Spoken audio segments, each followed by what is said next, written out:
Survival story. He thought he could survive the mountain, but the mountain had other plans. Ethan Cole loved the mountains. He always said, "The higher I go, the more alive I feel." But this time, he was wrong.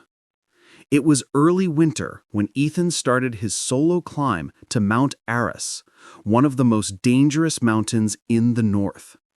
He had done many climbs before, but this one felt different. The air was cold, the silence heavy, and even the snow seemed to be watching him. On the first day, everything was fine.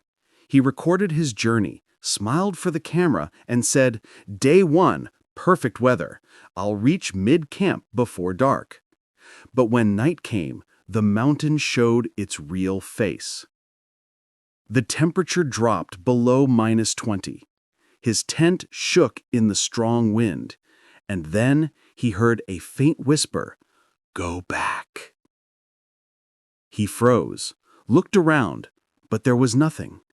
He tried to calm himself.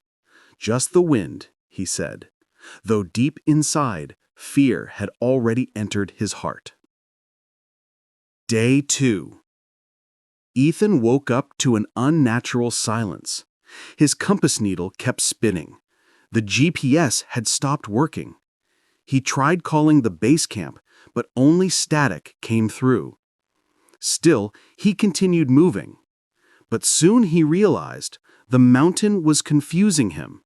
Every turn looked the same, every rock and frozen tree repeated like a loop. He stopped to rest and looked around. Then he saw a shadow far away, a man standing in the fog. He shouted, "Hey, over here!" But the man didn't move. When he blinked, the figure was gone. Fear turned into exhaustion, but he kept walking. Day 3. Ethan's food was almost gone. His hands were bleeding from cold. Each breath burned his lungs.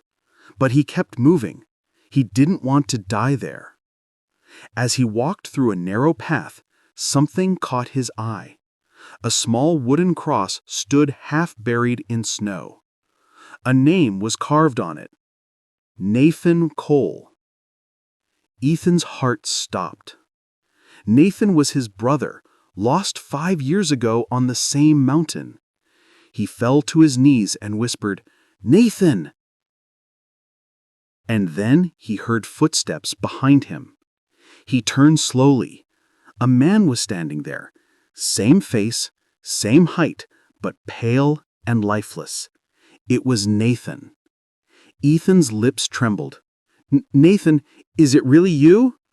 The figure gave a cold smile and said, "You shouldn't have come." Ethan stumbled back. "No, this isn't real." But the figure kept walking toward him. He turned and ran, slipping through snow, gasping for air. He dropped his camera as he fell. The last thing the camera recorded was his voice saying, "The mountain, it's alive. It doesn't let you go." Then everything went silent.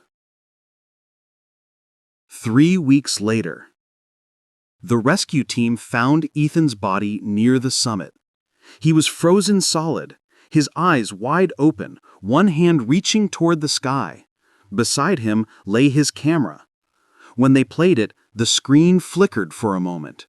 For just a second, they saw a shadow standing behind Ethan. And then the video ended. Final whisper. Some mountains don't take lives, they keep them.